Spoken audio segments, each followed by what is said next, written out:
y señalarle que ya está aquí con nosotras y nosotros Luis Miguel Carriedo, nuestro querido Superman, que ya está aquí de regreso con varios temas que queremos pues abordar con él. Luis Miguel, buenos días, bienvenido.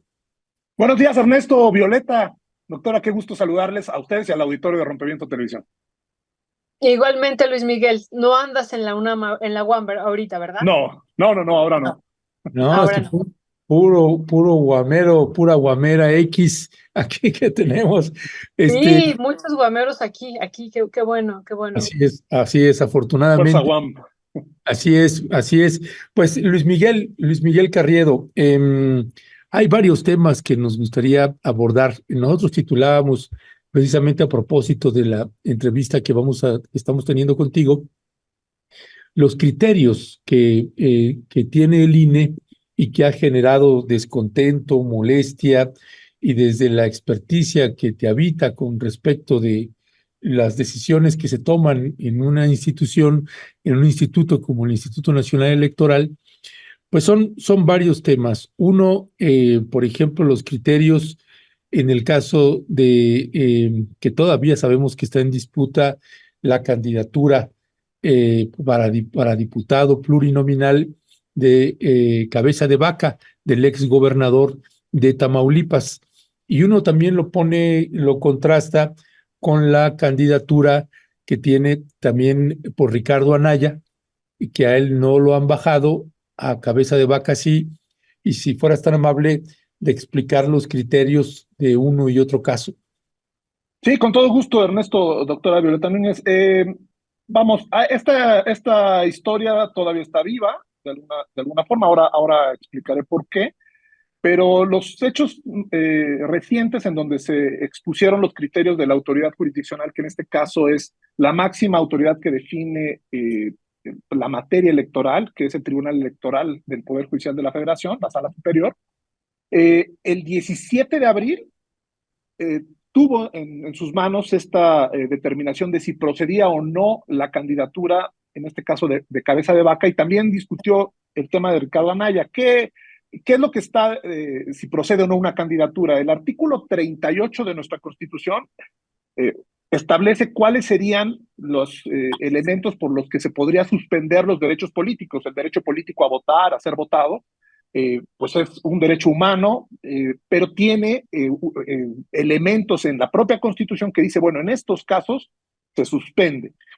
Y la fracción quinta, que fue la nuez de esa revisión que hizo el Tribunal Electoral el 17 de abril, establece que una de esas causales es, lo cito textual, por estar eh, prófugo de la justicia desde que se dicta la orden de aprehensión hasta que prescriba la acción penal.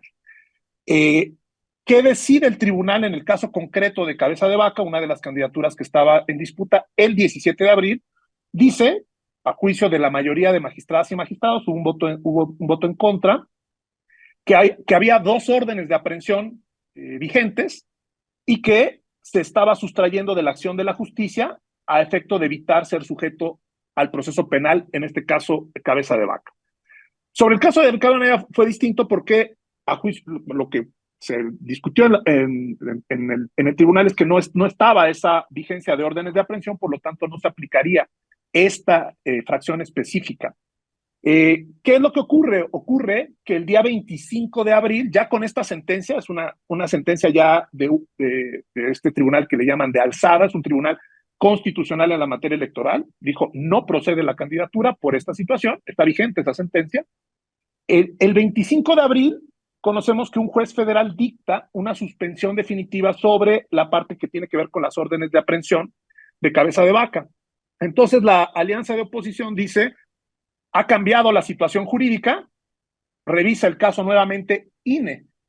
El INE revisa el caso nuevamente, lo revisa el día 30 y se fue hasta la madrugada del día primero de este mes, el 30 de abril y se fue a la madrugada del primero, y concluye también por una mayoría de 10 votos a favor que no procede cambiar esa determinación, que es decir, un juez de distrito no puede modificar la sentencia de un tribunal constitucional y sus efectos están vigentes, que en todo caso tendría que ser el propio Tribunal Electoral quien valorara si hay un cambio o no de situación jurídica y si los elementos que le llevaron a cancelar esa candidatura, que es esto que estamos conversando, esta fracción quinta del artículo 38 constitucional, que es por estar prófugo de la justicia, desde que se dicta la orden de aprehensión hasta que prescriba la acción penal, y queda entonces sin efectos nuevamente la candidatura, esto el día 30.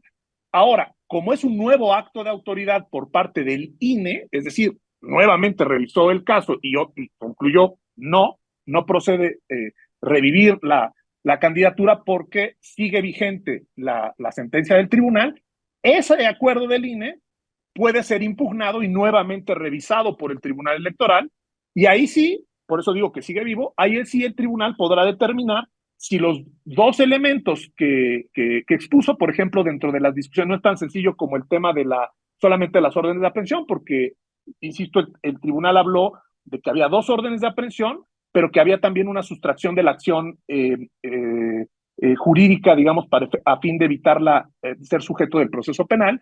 Ver, porque habló, recuerdo, en la sesión del Tribunal Electoral, la magistrada Tálora Malasis decía que había también incluso una ficha roja de la Interpol. Entonces, ¿qué tendrá que hacer el Tribunal Electoral?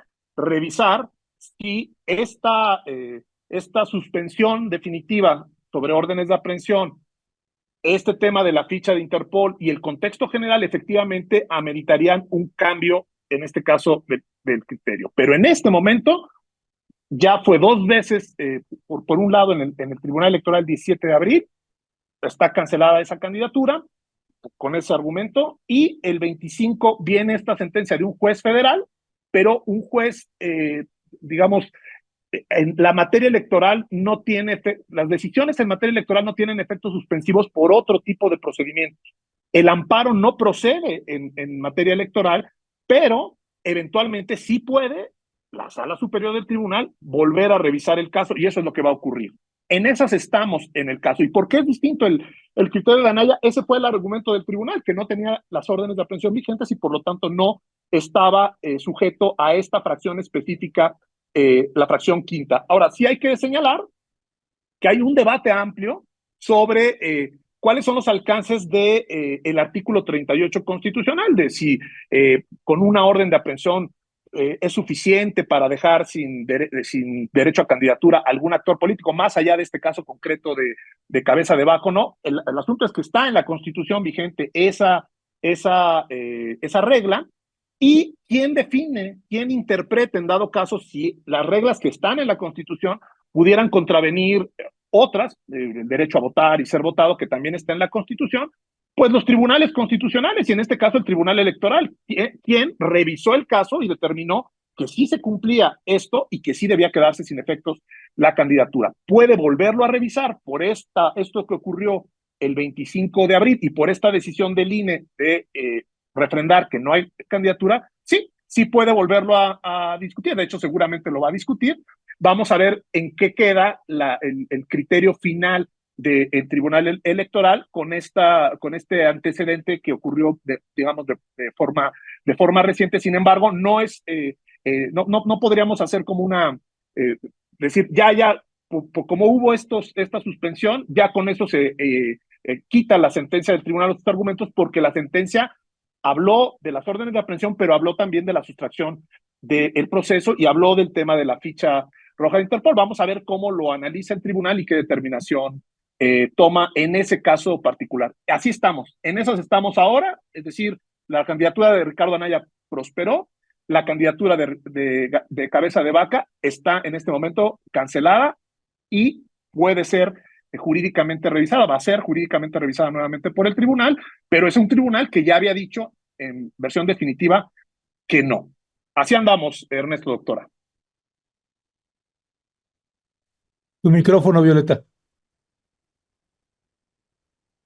Muchas gracias, perdón, aquí tenía apagado el micrófono.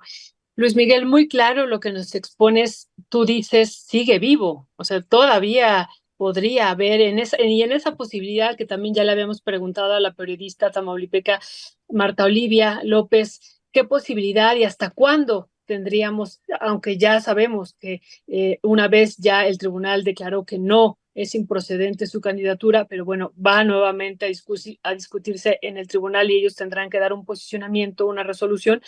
¿Hasta cuántas veces el tribunal podría, o sea, es decir, los abogados nuevamente podrían poner otro o dar otros argumentos y que esto se volviera a discutir? ¿O ya sería la última vez? Si ya una vez el tribunal dijo una segunda, ya no podría haber una tercera. ¿Y hasta cuándo sería la fecha límite para hacer esto? Bueno, la elección está a la vuelta de la esquina. El tribunal no tiene una fecha fatal para resolver el caso, pero evidentemente lo tendrá que resolver antes de la elección, es decir, lo tendrá que resolver en los próximos días. Puede ser una decisión muy rápida de decir, se desecha esto, o entrarle al fondo, discutir y volver a abrir ese debate, pero sí lo va a volver a discutir seguramente, sí va a llegar nuevamente, porque hay un nuevo acto de autoridad que se impugna, que es esta decisión del INE del día 30 de negar nuevamente la candidatura, y el INE argumentó, es que yo no puedo ir en contra de la sentencia del tribunal por un amparo que me presentan de un juez federal, porque el tribunal es constitucional y en dado caso el que tendría que resolverlo es el tribunal. Entonces, ¿puede volverlo a revisar? Sí, lo va a volver a revisar el tribunal electoral. Hay posibilidades, técnicamente, pues al volver a abrir la discusión, pues el tribunal podría decir, hay un cambio de situación jurídica, se modificaron estas cosas y podría cambiar un poco, pero y una fecha fatal no la hay, pero tendrá que ser antes de la elección. Es la definitiva. El tribunal es la instancia última y definitiva, y en este caso concreto habría que ver cómo se desarrolla esa sesión o cómo se desarrolla esa argumentación del tribunal para eventualmente vislumbrar si ya fuera el último recurso. Sí lo es en términos prácticos, porque la elección está a la vuelta de la esquina, es la máxima autoridad que define si entra o no una candidatura. Ya dijo que no, el tribunal en esta decisión, pues si dice nuevamente que no, ya no hay margen material para hacer un cambio en ese criterio, porque pues los hechos, la elección se va a llevar a cabo el primer domingo de junio y por lo tanto esta determinación esta vez sería la definitiva en términos materiales y también en términos, creo yo, jurídicos, porque el único elemento que quizá pudiera cambiar, no lo sé, si sustentaran esta argumentación, por ejemplo, en el tema de la ficha roja, la ficha de Interpol o en alguna otra valoración que hiciera el tribunal, y eso también tuviera otro cambio, como el asunto que ocurrió el 25 de abril, que vino el amparo, pues tal vez otra vez promuevan abogados otra revisión en el INE y otra vez el tribunal pudiera volver a llegar, pero por los tiempos es materialmente imposible que hubiera un tercer round. Es decir, lo que resuelve el tribunal respecto a si estuvo bien o no la decisión que tomó el INE en la sesión que tuvo el 30 de abril, y esa decisión fue refrendar la negativa de la candidatura, va a ser una determinación final, en este caso, material y jurídicamente, ¿no? Estamos en ese momento, digámoslo así. Ya, gracias, Luis Miguel. Luis Miguel, la parte de los criterios que toma el Instituto Nacional Electoral, me quiero detener en esta prohibición que le hicieron a Clara Brugada y a los legisladores y legisladoras de Morena de hablar del cártel inmobiliario, vincular a Santiago Taboada con el cártel inmobiliario. Las atribuciones que se toma ahí en el Instituto Nacional Electoral de hacerlo así de manera muy específica y que además lo personaliza con algunos casos, en este caso también con el senador César Cravioto, que es candidato a una diputación. ¿Y cuál es tu valoración de ese tipo de decisiones? Están también los spots que están, pues, se están prohibiendo. Los medios de comunicación sí los podemos mover, pero el partido Morena no lo puede mover. Como este que pasábamos el día de ayer, vamos a verlo y regresamos aquí para tus comentarios. Ahora resulta que los del PAN van a aumentar los programas sociales. ¿Y entonces por qué votaron en contra en el Congreso? Ahora resulta que Santiago Taboada está a favor de los derechos LGBTQI+. Sí, el mismo que se opuso al matrimonio igualitario cuando era diputado. Ahora resulta que al PRIAN le preocupa el tema del agua. Pues con razón la quieren privatizar desde hace 15 años. Ahora resulta que el PRI va a combatir la corrupción. Nada más se tardaron, ¿qué? ¿Unos 100 años? Ahora resulta que el cártel inmobiliario quiere que los jóvenes tengan casa propia. ¿Que no fueron ellos los que inflaron los precios? Cuando están en campaña, dicen una cosa, pero después hacen otra. Este 12 de junio, vota para que siga la transformación. Este 2 de junio, vota para que siga la transformación. Aquí ni siquiera se está mencionando el nombre de Santiago Taboada, solamente se habla de cártel inmobiliario y bueno, pues parece ser que hay ahí hay una percepción que el INE se está inclinando hacia un lado. ¿Cuál es tu valoración sobre esto? A ver, lo mismo un poco, Ernesto, tener como la base que tenemos y sí, por supuesto, hay una parte que tiene que ver con la interpretación que hace la propia autoridad de si esa base se está violentando o no. La Constitución establece una restricción, no como ahora mismo tú lo señalas, a los medios de comunicación, a las mesas de análisis, a la divulgación de opiniones diversas. Hace una restricción específica, dice en el artículo 41 constitucional, dice que la propaganda política o electoral, que sería el caso, los spots son propaganda política o electoral, que difundan, ¿quién? No los medios, los partidos y candidatos, deberán abstenerse de expresiones que calumnien a las personas. Entonces, ahí viene el tema de la interpretación. Antes de la reforma de 2014, la regla era que no denigren a las personas y decía y a las instituciones.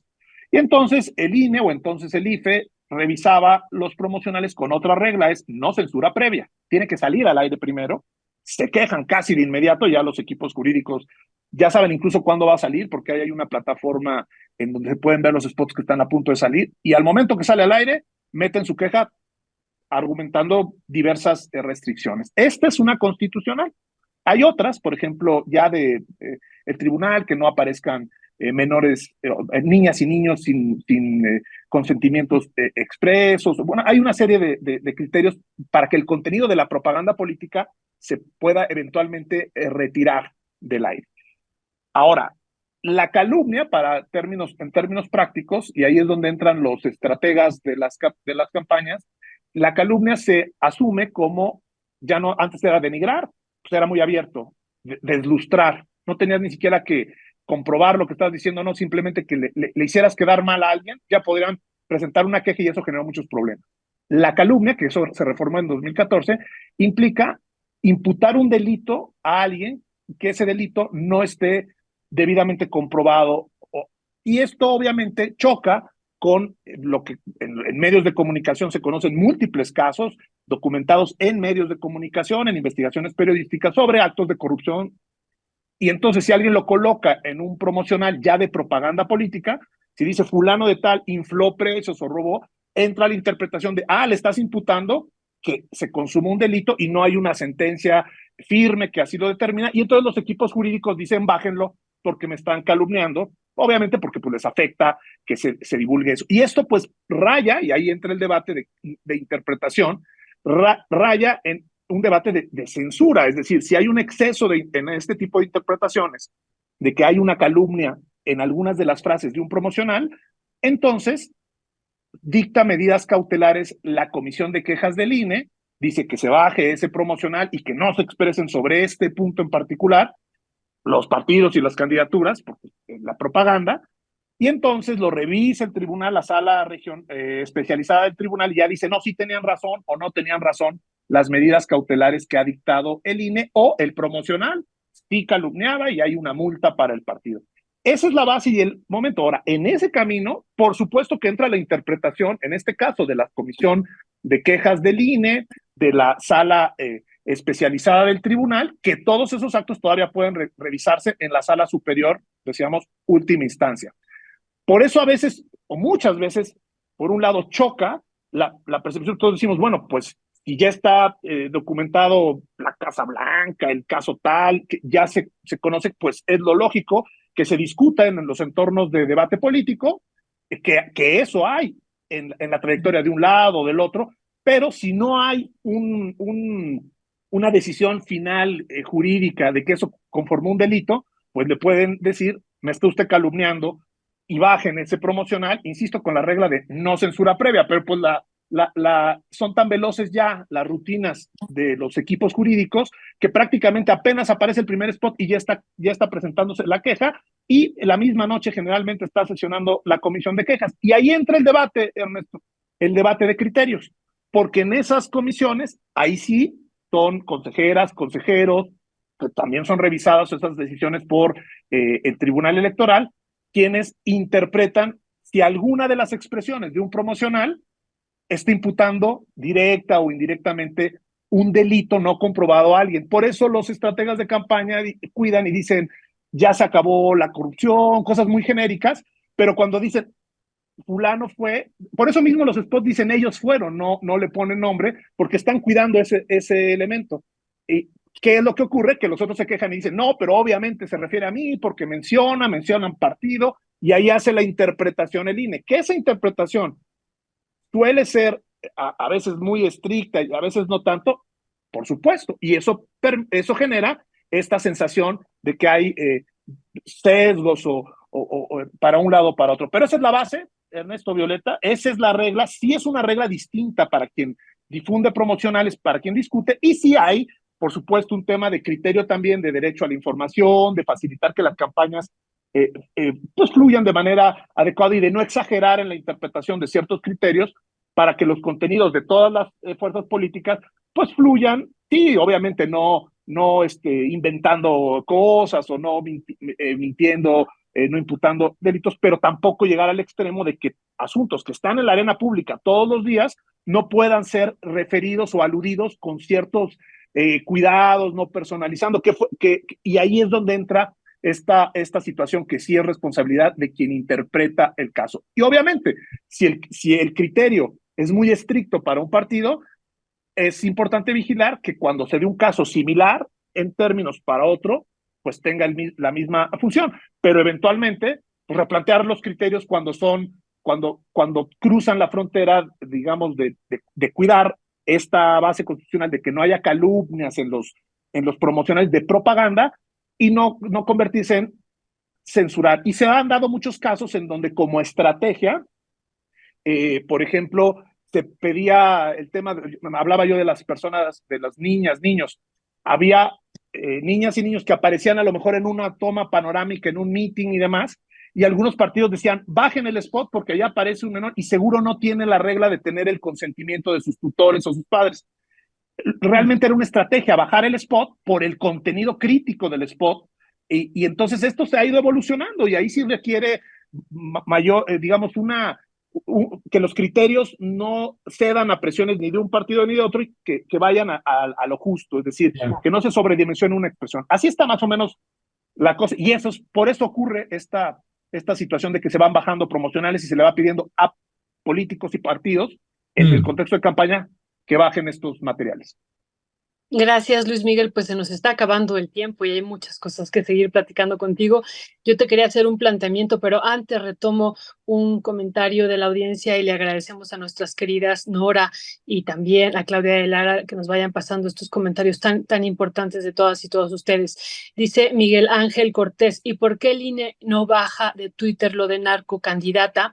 Y ahí le agregamos narcocandidata Claudia, que ya va en la edición número 52. Eso te queremos preguntar, ¿por qué sí con algunas cosas y por qué no en esto que nos parece que ya es una campaña de 3 meses sistemática? Y lo último que yo lo que yo te quería preguntar, Luis Miguel, ¿qué estás tú vislumbrando? El Tribunal Electoral va a ser quien va a calificar la elección y bueno, es un tribunal que está también fracturado.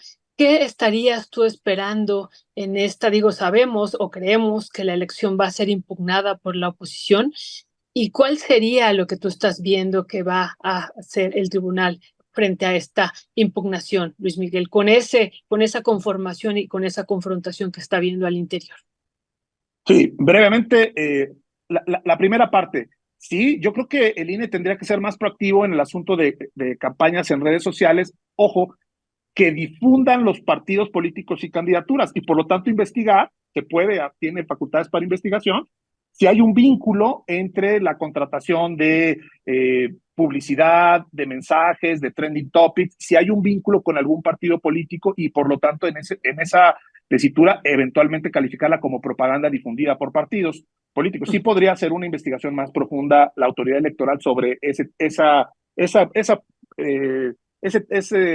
tema de los narcocandidatos. Sí, yo creo que sí podría hacer más. No lo ha hecho en 3 meses, ¿no? No lo ha hecho. Llevamos 3 meses siendo yo el creo que número sí uno. debiera, incluso de oficio, en esta parte. Ahora, es distinto el asunto de la propaganda difundida por partidos políticos. Si aquí alguien expresa o en Twitter una opinión sobre algún candidato de oposición y le pones que es un corrupto, es de lo peor, no es lo mismo una persona común que un candidato o un partido en propaganda, por ejemplo, en spots de radio y televisión, pero se disfrazan muchas veces de expresiones espontáneas del público cuando son realmente campañas pagadas por partidos políticos. Y ahí sí creo que debe hacer más la autoridad electoral para contener esa práctica, que además está muy probada en las elecciones de América Latina, de Estados Unidos, el Brexit, es decir, que hay una estrategia pagada, es decir, propaganda por partidos para colocar este tipo de trending topics. Entonces yo sí creo que debería de hacer más ahí, pero hacia la diferenciación de la difundida por los partidos y de las expresiones de cualquier persona. No, el INE no puede decirle a cualquier persona, no opines de este tema, no digas esta expresión o no señales esto, pero si esa persona está apagada, es parte de eso sí se puede investigar en el alcance de sus posibilidades, pero sí lo puede hacer y tiene varias facultades y creo que sí debería de hacerlo. Sobre la otra parte, la elección, lo mismo, hay que tener en cuenta, todos los partidos siempre impugnan la elección, la de 2018 no, por cierto, el único que impugnó fue el PES, que era parte de la coalición de López Obrador, pero pues porque se había quedado sin registro, entonces por eso impugnó para lograr los puntos y no prosperó. Pero en este caso sí es previsible que haya impugnaciones, hay una clave que sí hay que tomar en cuenta, el tribunal efectivamente está incompleto, está fracturado, pero es una instancia legítima y constitucional que va a resolver, va a calificar la elección.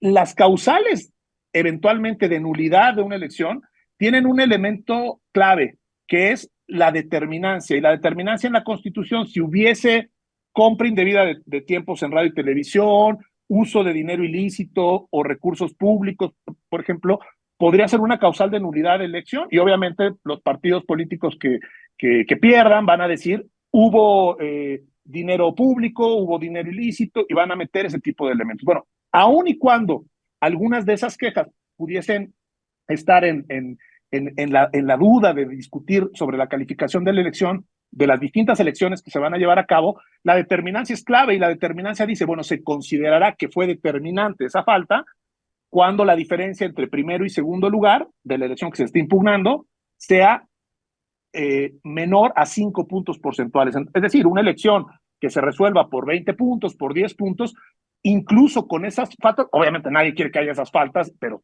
tendrá que revisarlas el tribunal, pero incluso con esas faltas no tendría un riesgo, en mi opinión, de nulidad. Yo creo que la elección está caminando pues con errores, con fallas y demás, pero está caminando de manera normal, jurídicamente hablando. Sí hay obviamente quejas y va a haber un momento en donde el tribunal tenga que calificar no solamente el comportamiento de las urnas, las casillas, si hay denuncias sobre compra de votos, sobre acarreos, todo eso lo va a tener que revisar el tribunal en su dimensión.